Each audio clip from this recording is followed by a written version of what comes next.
예, 증시전략센터 3부를 시작합니다. 1부와 2부 그리고 3부에서도 장규철 백룸스터님과 함께 하도록 하겠습니다. 자, 먼저 제가 지난주에 휴가를 다녀와서 그런지 오늘 시청자 여러분들 그리고 백룸스터님을 일주일 만에 뵈서 더 반가운 것 같은데요. 백룸스터님, 네. 휴가 다녀오셨어요? 저는 그 휴가를 못 갔습니다. 휴가를 못 가셨다고요? 이런. 예, 증시를 지키기 위해서. 예. 예. 어떤 일로 휴가를 못 가셨어요? 다른 분들 다 갔다 오시고 나서 가려고 지금 미루고 있습니다. 예, 그럼 가을쯤에 가시게 되겠네요. 예, 가을쯤에 뭐 동해 바다로 가지 않을까. 예. 예. 계획을 하고 있습니다. 9월 달에 추석 연휴가 기다려지고 있는데요. 추석 연휴에 더불어서 백룸스터님이 또 멋진 휴가 잘 다녀오셨으면 좋겠습니다. 자연과 더불어서 또 편히 쉴 수 있는 그런 휴가가 되기를 바라면서 아직 휴가 다녀오지 못하신 분들은 또 좋은 계획 세우셔서 꼭 쉴 수 있는 휴가가 되시길 바라겠습니다. 자, 이 시각 코스피 지수는 약보합권, 코스닥 역시 약보합권에서 2포인트 정도의 조정을 받고 있는데요. 다른 증시 상황은 어떻게 변동된 것이 있는지 시황센터 연결해서 자세한 시황 소식 듣고 가겠습니다. 시황센터 연결합니다. 네, 시황센터입니다. 한때 1710포인트대까지 밀렸던 코스피 지수가 낙폭을 만회하면서 장중 1730포인트를 회복하는 모습 보여주고 있습니다. 오전장을 마감하는 12시 구간, 현재 코스피는 16포인트 하락한 1730포인트를 기록하고 있습니다. 오늘 코스피는 1735포인트로 시초가를 형성한 이후에 외국인과 프로그램 매물이 밀리면서 장중 1717포인트까지 내려가기도 했습니다. 하지만 11시 구간 이후로 낙폭을 줄여가면서 1730포인트대에서 공방을 펼치는 모습 보여지고 있는데요. 외국인과 프로그램의 매물은 여전한 가운데 기관이 현재 소폭 매수로 돌아선 점이 주가에는 긍정적으로 작용하고 있습니다. 이어서 수급 상황 다시 한번 확인해 보겠습니다. 현재 개인과 외국인의 방향은 뚜렷하게 나타나고 있습니다. 현재 외국인이 2,600원 이상 매도 우위 보여주고 있고요. 여기에 프로그램 역시 비슷한 물량을 매도하면서 주가에는 부담스럽게 작용하고 있습니다. 하지만 현재 개인이 2,400억 원 저가 매수 나서고 있고 기관 역시 매도에서 매수로 흐름 바꾸면서 낙폭을 줄여가는 모습 보여주고 있습니다. 이어서 코스닥 흐름도 확인해 보겠습니다. 코스닥 1시간 전과 별 차이 없이 흘러가면서 약보합 움직임 보여주고 있습니다. 현재 2포인트 하락한 474포인트 기록하고 있습니다. 오늘 코스닥 477포인트로 상승 출발한 이후에 개장한 지 5분 만에 하락으로 흐름을 바꾸면서 현재 파란불을 켜고 있는 상태인데요. 현재 474포인트, 470포인트 중반의 박스권 움직임 보여주고 있습니다. 수급으로 다시 한번 확인해 보겠습니다.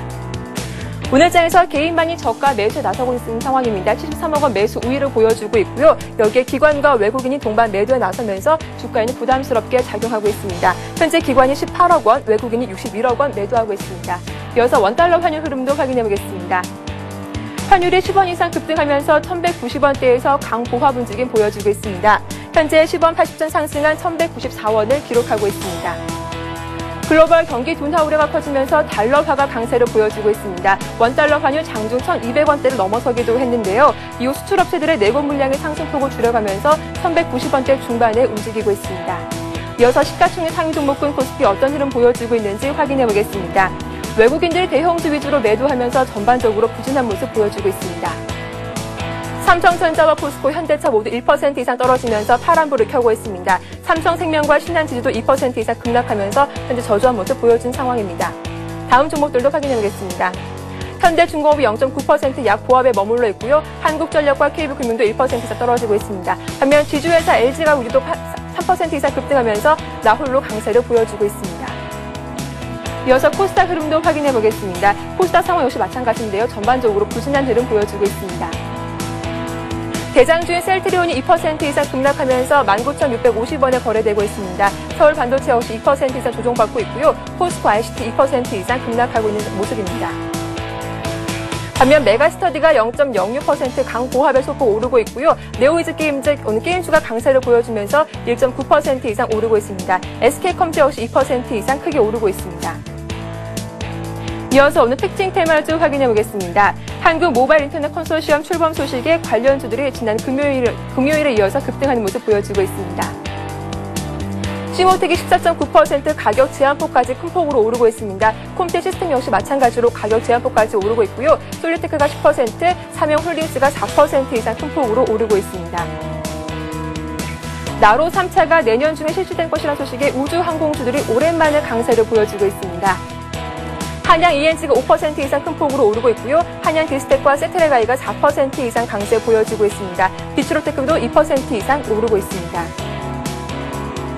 게임주들이 본격적인 성수기에 진입한 만큼 추가적인 상승 기대감에 오늘 강세를 보여주고 있는데요. 관련 종목들 확인해 보겠습니다. YNK코리아가 14.8% 큰 폭으로 오르고 있습니다. 주력 게임인 로한이 중국 진출에 성공하면서 지난 주말에서 추가 상승분이 나오고 있는 상황이고요. 네오즈 게임즈가 2% 이상 강세 보여주고 있고 손오공도 3% 큰 폭으로 오르고 있습니다. 네, 시총 상위 종목분들이 줄줄이 하락하고 있는 가운데 원자력 관련주들이 눈에 띄게 선전하고 있습니다. 폴란드의 협정 체결 소식과 함께 저가 매력이 부각됐기 때문입니다. 한전기술이 3% 이상 강세 보여주고 있고요. 두산중공업과 우진이 2% 이상 급등하고 있습니다. 한전 KPS도 1% 이상 강세 보여주고 있습니다. 12시 구간 양시장 모두 강보합에 움직이고 있는데요. 오늘 장에서 외국인과 프로그램 매물이 부담스럽게 작용하고 있는 상황입니다. 지금까지 12시 구간 시장 정보 전해드렸습니다. 예, 방금 전에 전해드렸듯이 장 초반에 비해서는 낙폭이 다소 줄어든 상태입니다. 기관 쪽이 다시 매수 우위로 돌아섰고요. 역시 연기금이 구원투수로 작용을 하고 있습니다. 외국인들은 2,600억 원 차익 실현 매물을 내놓으면서 4거래일 연속 팔자세를 보이고 있는데요. 시가총액 상위 종목군들은 일제히 줄줄이 내리고 있다는 점은 부담스럽지만 중국 증시가 강박권으로 오르고 있고 일본 니케지수 역시 낙폭을 줄이고 있다는 점은 투자 심리를 긍정적으로 만들고 있습니다. 자, 3부에서도 역시 소개해드렸듯이 백룡수사님과 함께 하도록 하겠습니다. 백룡수사님, 네. 혹시 빵 좋아하세요? 빵 뭐 엄청 좋아하죠. 엄청 좋아하세요. 네. 저도 밥보다는 오히려 빵을 더 즐겨 먹을 정도로 빵과 아이스크림을 참 좋아하는데요. 제가 왜 뜬금없이 빵 얘기를 했느냐. 최근 에그플레이션에 대한 얘기가 나오면서 또 설탕값이 많이 올랐잖아요. 이달 초에 8% 이상 오르면서 또 제과제빵 그리고 또 아이스크림 업계에서는 요금을 인상할 것이다라는 얘기가 들리던데요. 빵이나 아이스크림 대표적인 서민들이 좋아하는 음식입니다. 그렇기 때문에 어떤 종목들을 또 찾아서 수익을 낼 수 있을지에 관심이 쏠리고 있거든요. 어떤 종목들을 살펴보면 또 수익을 낼 수 있을까요? 예, 아무래도 최근에 좀 큰 종목보다는 작은 종목이 먼저 움직이는데요. 뭐 비료 관련주인 조비라든가 또는 남해화, 그다음에 뭐 영남제분 이런 종목들이 큰 폭으로 올랐고요. 예. 아직까지 오르지 않은 종목은 예를 들어서 식품값이 오를 수 있는 그런 상황이 되고 있기 때문에 뭐 농심이라든가 또는 뭐 삼리식품 이런 종목들도 제품가 인상에 따른 그 실적 호전에 대한 기대감으로 오르지 않을까 예상이 되고 있고요. 또한 이런 얘기도 있습니다. 그 곡물 파동으로 인해서 오히려 다른 원자재 관련주들 중에서 뭐 비철금속 관련주도 오를 수 있다 이런 그 보고도 나오고 있으니까요. 전반적으로 물가 상승 압력을 굉장히 가중실 거로 예상이 되고 있고요. 주가는 아무래도 시장 상황을 고려해서 큰 종목보다는 작은 종목들이 더 큰 폭으로 반응하고 있다는 점에서 그러나 따라붙기는 좀 쉽지 않다고 볼 수 있겠고요. 아직 시장에서 크게 오르지 않은 종목이 있다면 식품 관련주들 관심을 갖고 한번 접근해 보실 필요가 있겠다는 말씀을 드리겠습니다. 예, 알겠습니다. 자, 이어서 3부 시간에도 역시 여러분들의 종목 상담을 해드리는 시간이 있습니다. 스타 Q&A 시간을 함께합니다.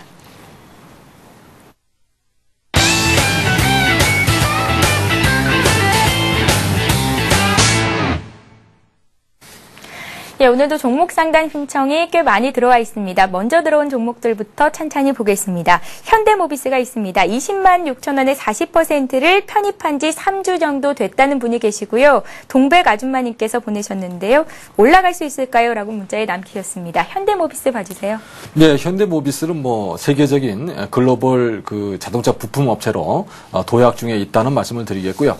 또한 그 업계 그 평균 수익률보다 뭐 두세 배 높은 그런 영업이익을 현재 보여주고 있기 때문에 꾸준한 수익성 향상에 따라서 또한 제품을 그 공급할 수 있는 그런 상황이 계속 되고 있고 현대기아차그룹과 동반해서 성장하고 또한 현대기아차뿐만이 아니고 세계적인 그런 자동차 메이커에도 부품을 공급할 수 있는 이런 체제를 갖추고 있기 때문에요. 지속적으로 성장할 거로 예상된다는 말씀을 드릴 수가 있겠습니다. 현재 구간은 다소 역사적 고점 돌파하고 쉬어가는 그런 조정세를 보이고 있지만 보유를 하신다면 직전 고점 정도는 가볍게 돌파가 가능한 종목이라고 말씀드릴 수 있겠고요. 다만 최근에 자동차나 IT 관련주가 조정에 진입을 하면서 부품 관련주들도 현재 조정을 보이는 그런 모습을 보여주고 있다는 점에서 다소 시간은 걸릴 수 있다고 말씀드릴 수 있겠습니다. 차트를 보면서 대응 전략 짜보도록 하겠습니다. 최근에 61선 부근에서 강력한 지지를 보여주고 있고요. 그 부분이 점차 높아지면서 19만 원에서 현재는 20만 한 2천 원까지 올라온 상황인데요. 61선 부근에서 강한 지지력을 보여주고 있다는 점에서 현재가 정도 20만 원 전후에서는 지지를 보일 거로 예상되고요. 직전 고점인 22만 9천 원에 도전하는 흐름이 기대가 되고 있기 때문에 단기적인 목표치는 23만 원 정도로 보시고요. 중장기적으로 계속 고점을 높아가면서 성장하는 회사의 그러한 그 주가를 계속 반영시키고 있다는 점에서 25만 원 이상 중장기로 보고 현재 구간에서 보유 전략으로 가실 것을 말씀을 드리겠습니다. 예. 자, 현대모비스 봤고요. 이번에는 동부하이텍 보겠습니다. 오늘은 일단은 수익을 보고 계신 분들이 문자 참여를 많이 해주고 계십니다. 이분 같은 경우에는 8,900원에 매수를 하셨고요. 비중이 많으시네요. 80%를 갖고 계십니다. 동부그룹주가 이제 로봇 사업에 진출하기로 했다라는 소식이 굉장한 호재로 작용하는 것 같습니다. 오늘 신문에도 나왔던데요. 동부하이텍 역시 최근의 주가는 그래도 견조한 움직임입니다. 어떻게 해석을 해보면 좋을까요? 9,200원까지 올라와 있습니다. 네, 뭐 예. 동부하이텍은 최근에 구조조정을 활발히 진행하고 있는 반도체 회사라고 볼 수가 있는데요. 특히 그 동부한농이라든가 동부메탈을 분리해서 재상장을 하면서 1조 원 정도의 자금을 유치할 것으로 예상되고 있고요. 그러한 점에서 최근에 1조 4천억에 달하는 부채 규모를 연말까지 4천억 정도로 줄일 계획으로 있다는 점에서 부채가 준다는 것은 그만큼 회사의 어떤 그 향후 성장할 수 있는 그런 현금을 많이 보유하게 된다는 점에서 주목을 해야 되지 않나 생각이 되고요. 또한 설비 투자를 완료하면서 향후 성장할 수 있는 아날로그 반도체라든가 이런 부분에서 강점을 가지고 있는 회사라는 점에서 주목을 해야 된다는 말씀을 드리겠고요. 현재 구간에서 보유로 말씀을 드리고 장기적으로 가져가신다면 이런 구조조정의 효과에 따라서 턴어라운드 기업으로 부상할 거다 이런 말씀을 드릴 수가 있겠습니다. 차트를 보면서 대응 전략 짜보겠습니다. 현재 200일선인 8,500원 부근에서 지지를 보이면서요. 박스권의 그 고점인 13,000원에 도전할 수 있는 그런 흐름이 예상된다는 말씀을 드리고요. 현재 5일선이 20선 돌파는 골든크로스가 임박한 그런 모습을 보여주고 있기 때문에 현재 구간은 매수로 봐야 될 자리라는 말씀을 드릴 수 있겠고요. 지지 라인을 한 8,400원 정도로 보시고 현재 직전 저점을 깨지 않고 저점을 높이는 상황이기 때문에 이런 자리는 바로 강한 상승이 들어올 수 있는 그런 자리이기 때문에 매수로 본다는 말씀을 드리고요. 목표가는 직전 고점인 13,200원 정도를 보자는 말씀을 드리고요. 장기적으로는 그 고점을 넘어가면서 이런 구조조정의 효과가 가셔야 된다면 뭐 2만 원 이상도 가능하지 않을까 보여집니다. 물론 장기적으로 턴어라운드 되는 모습을 확인해 가면서 보유를 해보자는 말씀을 드리겠습니다. 예, 자 이번 종목은 조금 안타까운 종목입니다. 3,000원에 한솔 CSN을 매수를 하신 분이 계신데요. 한솔 CSN 같은 경우에는 오늘장 1,900원 선에서 거래가 되고 있는 종목입니다. 회사가 좋다고 해서 매수를 했는데요. 자꾸 떨어집니다. 반등이 가능할까요? 오뚜기 드림이라고 문자를 주셨습니다. 백명수님, 한솔 네. CSN이 매수가까지 올라갈 수 있을까요? 예, 뭐 일단 주가는 항상 오르고 내리고 하기 때문에 예. 뭐 희망을 가지시는 게 좋겠다 이 말씀 먼저 드리고요. 한솔 CSN은 한솔그룹의 뭐 한솔 제이지라든가 전주 페이퍼라든가 이런 한솔그룹의 그 물류를 담당하는 회사로서 정부의 물류 육성 정책에 따라서 수혜가 기대된다 이런 보도가 나온 적도 있는데요. 그런 점 때문에 향후 성장이 기대된다는 그런 시각을 견지하는 게 맞다는 말씀을 드리겠고요. 다만 그 지난 4월, 5월에 대량 거래에 따른 후유증이 지속되고 있다는 점에서 이제 최근에 그 차트를 보시면 최근에 그 조정을 마무리하는 그런 국면을 현재 지나고 있다는 점에서 그 보유로 대응하시는 게 좋겠다는 말씀을 드리고요. 소형주기 때문에 상승으로 전환되면 단숨에 또 반등이 나올 수 있는 흐름이 예상된다는 말씀을 드리겠습니다. 직전에 고점은 3,590원까지 올라서 아마 수익권으로 들어가신 적도 있었을 것 같은데요. 지속적으로 3개월 이상 빠지면서 전 저점을 위협하는 그런 모습이 나오고 있는데요. 현재 구간은 거래량이 거의 수반되지 않는 모습이기 때문에 201선 부근인 현재가 1,700원 전후 또는 현재 1,900원 전후에서 1,900원이죠. 1,900원 전후에서 바닥을 잡은 것으로 본다는 말씀을 드리고요. 현재 구간은 거래량이 없는 자리에서는 던지는 게 아니다 이 말씀을 드리고 22선 지지선을 돌파하면 다시 그 고점에 도전하는 흐름이 나올 거로 예상되는데요. 다만 집중적인 지지가 됐던 자리 2,500원의 돌파가 좀 어려워 보인다는 점에서 단기 반등 목표를 2,500원 정도로 제시를 해드리고요. 2,500원 돌파에 성공했을 경우만 직전 고점인 뭐 3,500원까지 도전하는 흐름을 예상을 해본다고 말씀을 드리고요. 현재 구간에서는 단기 반등 목표 2,500원 그리고 중장기로는 다시 전 고점 돌파가 기대되기 때문에 뭐 3,500원 정도를 중장기 목표로 보시고 현재 구간은 보유를 할 자리라는 말씀을 드리겠습니다. 예. 자, 천정을 사지 않고 바닥을 파지 않는다라는 증시 격언이 있습니다. 이제 증시 바닥에 온 상태라고 봐도 좋겠다라는 말씀하셨으니까요. 일단 2,500원 선 반등할 수 있을지에 대한 여부를 체크하시고 발빠르게 대응하시기 바랍니다. 다음 종목 보겠습니다. 자, 이번에는 KH바텍인데요. 19,500원에 50%를 갖고 계십니다. 최근에 낙폭이 컸는데 언제쯤 회복이 가능할까요? 라고 하나이하나칠님께서 보내셨습니다. KH바텍, 의료 장비 쪽과 관련된 업체 아닌가요? KH바텍은 그 핸드폰 부품 업체로 예, 알려져 있고요. 바텍이랑은 또 다른 회사인 것 같습니다. 예, 그렇습니다. KH바텍은 현재 그 전자 부품 업체로 저는 알고 있는데요. 예. 그 2분기의 실적이 별로 좋지 않게 이동통신용 초정밀 그 부품 제조를 전문으로 하는 기업인데요. 2분기 실적이 그 매출이 감소하면서 큰 폭으로 감소하면서 주가는 하락을 보였는데요. 그러나 지금 그 4분기부터는 업황이 호전될 거다 이런 전망이 나오고 있기 때문에 바닥을 잡는 과정에 있다는 말씀을 드리겠고요. 현재 구간에서는 보유로 대응하실 것을 말씀을 드리고 향후 실적 호전이 기대되는 시점까지는 한번 가져가 보는 이런 전략이 필요하지 않을까 생각되는데요. 차트를 보면서 대응 전략 짜보겠습니다. KH바텍 최근에 직전 저점 라인을 전부 깨고 내려가면서 이러한 2분기 실적이 악화된 것에 대한 주가 반응이 거의 마무리 국면에 있다는 말씀을 드리고요. 현재 구간은 거래량이 급감하면서 바닥을 잡는 모습이 나오고 있기 때문에요. 반등이 나올 수 있는 구간이라고 말씀을 드리고 200일선인 19,000원 선까지는 19,500원 선까지는 반등을 할 수 있는 3, 4분기 정도의 그 실적이 좀 더 호전되면서 그러한 좋은 흐름이 나올 거로 예상된다는 말씀을 드리고요. 현재 구간에서는 보유로 대응하실 걸 말씀드리고 대량 거래가 터진 지점을 크게 깨지 않고 주가가 횡보한다는 것은 조만간 주가의 반전 흐름이 가능하다고 보고요. 다만 직전 고점이었던 17,000원 부근에서는 단기적으로 저항을 받을 거로 예상되고 있기 때문에 이런 부분에서 돌파에 실패한다면 일단은 물량을 좀 줄였다가 다시 한번 확인할 때 재매수하는 이런 전략도 필요한데요. 다만 현재 구간에서는 최악의 구간은 지나고 좋아질 수 있는 구간으로 진행되고 있기 때문에 그냥 묵묵히 가져가시는 전략이 유효하지 않을까 생각됩니다. 예, 알겠습니다. 자, 주가의 조정이 반가운 분들이 계십니다. 눈여겨봤던 종목들 주가 내렸을 때 이 종목 사봐야 할 시점인가 고민하시는 분들 많으실 텐데요. OCI가 들어와 있습니다. OCI를 매수를 하고 싶은데 지금 사도 될런지 목표가도 궁금합니다라고 말씀 주셨습니다. 변호사님, 좀 짧게 진단 부탁드릴게요. 네, OCI는 뭐 세계적인 그 태양광 관련 폴리실리콘 업체로 도약하고 있는 회사라고 볼 수가 있는데요. 꾸준히 실적이 뒷받침이 되고 있고 또한 최근에 그러한 경기 회복에 따른 이런 그 유가 상승 이러한 것 때문에 대체 에너지에 부각이 되고 있고요. 그린 녹색 성장의 중심이 되는 그런 종목이라고 볼 수가 있는데요. 그러나 그 단기적으로 좀 많이 올랐기 때문에요. 너무 서둘러서 사는 것보다는 분할 매수로 사시더라도 꼭 추세를 확인하면서 분할 매수 전략이 좋아 보인다고 말씀을 드릴 수 있겠는데요. 차트를 보면서 대응 전략 짜보겠습니다.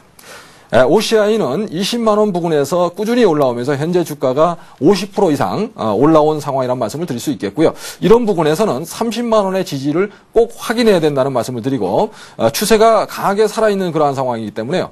매수를 하셔서 21선 지지에 실패하는 그런 흐름이 나오면 일단은 손절 처리로 대응하셔야 된다는 말씀을 드리고요. 역사적 고점은 40만 원인데요. 현재 흐름은 역사적 고점에 도전하는 그러한 흐름으로 가고 있다는 점에서 한 35만 원 정도의 목표가를 설정해 드리고요. 현재 구간은 눌림목이 들어올 때 꼭 21선 부근의 지지를 보시고 30만 원 부근의 지지를 확인하고 매수에 가담을 해보는 이런 전략을 말씀을 드리겠습니다. 예, 자 이렇게 해서 3부 종목 상담 시간 여기서 마치겠습니다. 백룡수사님 오늘 수고 많으셨습니다. 고맙습니다. 감사합니다. 예.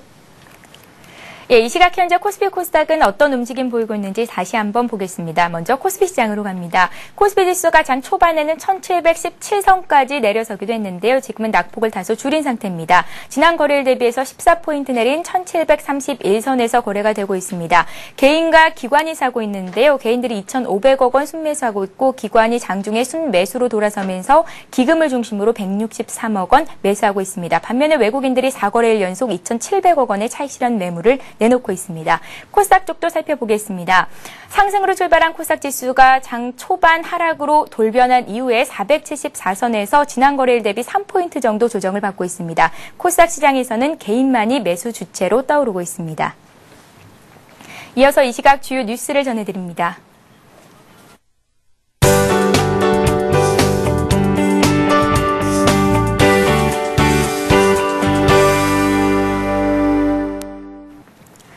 이 시각 주요 뉴스입니다. 50대 취업자가 전체 취업자에서 차지하는 비중이 20%를 넘어섰습니다. 특히 50대 취업률은 역대 최고인 72%대까지 오르며 21년 만에 30대를 추월했습니다. 통계청은 지난 2분기 50대 고용률은 72.2%로 30대의 72.1%보다 0.1%포인트 높았습니다. 50대 고용률이 30대를 앞지른 것은 지난 99년 이후 처음입니다.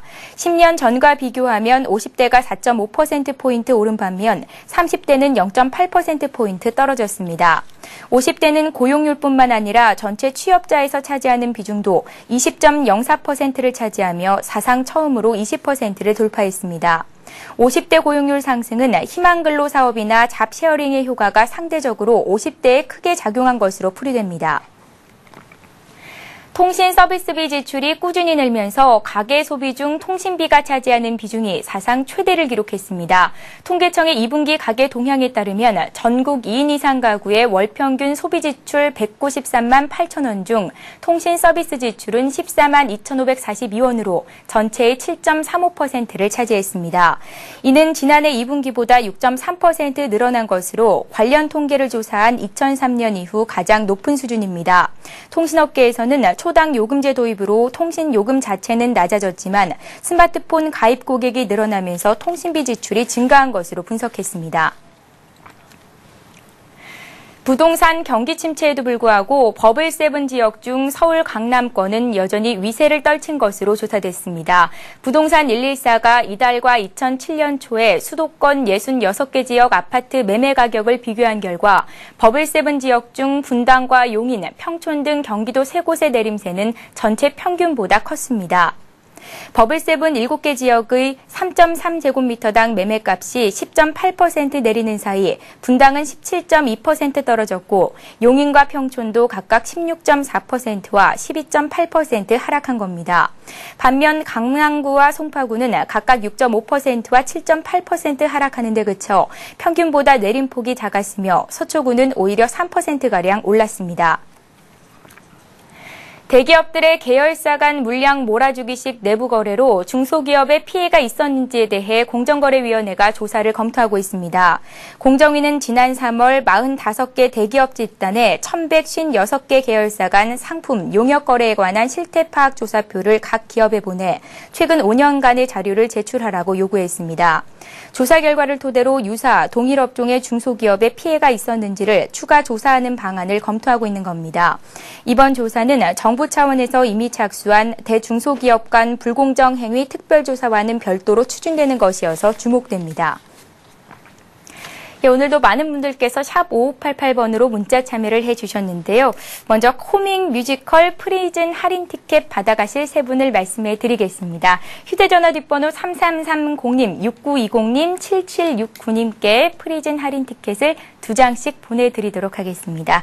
자, 화요일 증시전략센터에서는 싱크풀의 비숍님 그리고 백찬수 배박사 위원님과 함께하니까요. 여러분들의 많은 참여를 부탁드립니다. 저희는 잠시 뒤 내일 이 시간에 뵙겠습니다. 고맙습니다.